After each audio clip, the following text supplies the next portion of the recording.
Hi guys, Don Morgan again. Thank you so much for your subscription, for your comment. We are growing together. Thank you so much. Now, nimesikia historia ya huyu msichana anaitwa Duta. Huyu alishikwa Vietnam.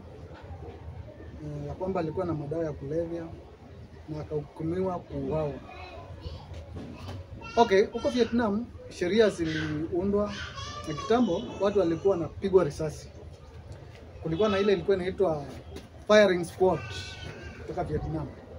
Wao ndio walikuwa wanakupiga risasi na walikuwa wanakupiga risasi tu moja kulingana na sheria. Ulikuwa unafunguliwa kwa kitu. Ulikuwa tunapigwa risasi moja ya roho. And in case mwenye alikuwa anakupiga risasi akose roho, amis, sheria haimkubalie kuongeza risasi nyingine. Ulikuwa unaachwa pale una bleed mpaka unakufa.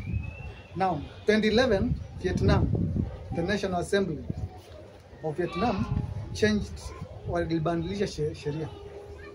Wakabadilisha sheria wakasema sasa vile tumekuwa tukiua watu it's inhuman. Yaani tunaua watu kwa ukatili sana. So sheria ikabadilishwa wakaleta injection. Sasa ukihukumiwa Vietnam unadungwa shindano.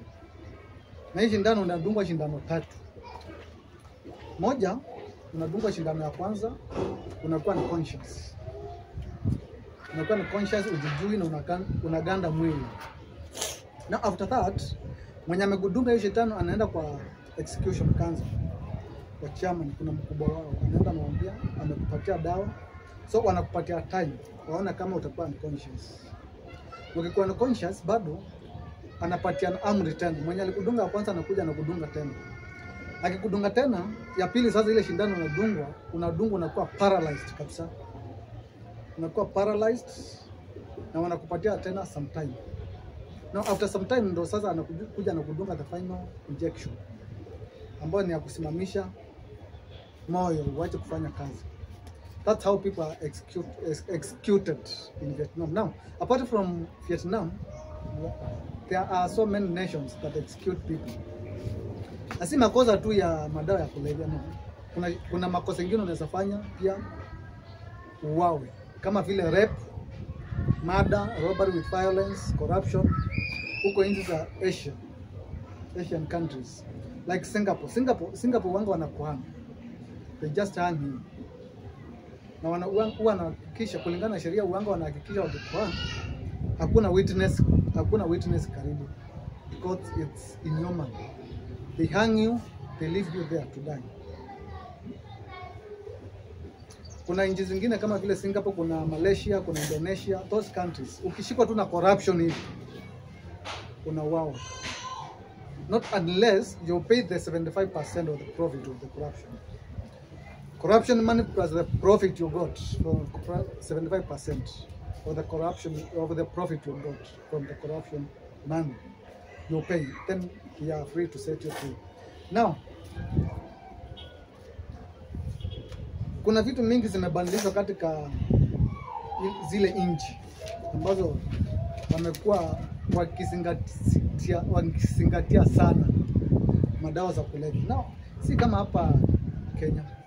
Kenya hata ukishikwa na bangi unaweza patiana dawa moja uachiliwe. Huko mambo ni tofauti sana. And I think those laws zikiimplementiwa hapa Kenya, corruption itaisha. Unaona vile watu wametibia, wameiba, the corruption will stop, and that's what we want here in Kenya. The government should be very strict to the government officials. If you are caught in corruption, my friend, you should pay all the money plus the profit, and you should be hanged or executed. Now the problem is, who will implement such a laws? If from the president, the government officials are corrupt, who will implement those laws? That's the tough questions we ask now. Turn up our comment section, put your comment there. Give us the suggestions. What should be done for us to stop the corruption in Kenya? Thank you so much. Make sure you subscribe.